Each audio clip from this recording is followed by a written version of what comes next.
rice coffee. Let's see. Ayan. So, try natin siyang tikman. So, ayan. Buksan natin siya.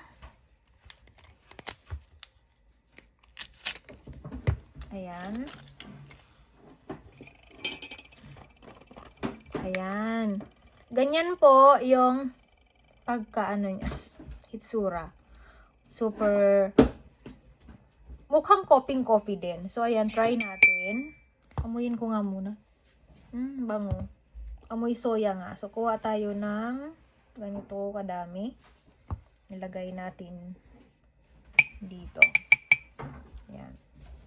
And then, lagyan ko ng mainit na tubig.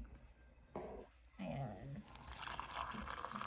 Oh, yan. Ganyan po yung itsura niya. O, diba? Alam mo, napadami yata yung lagay ko ng rice coffee.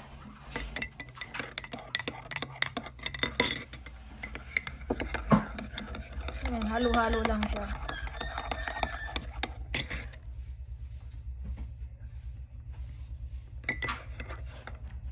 Tikman ko ha.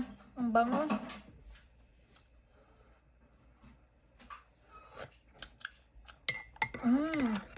Rice coffee nga siya. So, I think kailangan ko ng sugar. Maglalagay ako ng sugar.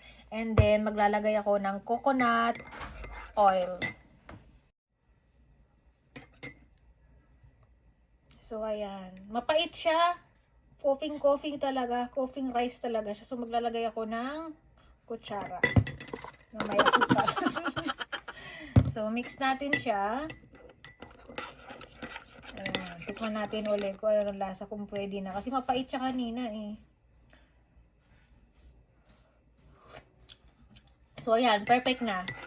So, ayan po yung coffee na rice coffee with soya. So, mas lasang-lasa pa rin yung original na rice coffee. Parehas lang din yung homemade na rice coffee. So, ang pinagkaiba nga lang, medyo malalasahan mo ng konti yung pagka-soya niya.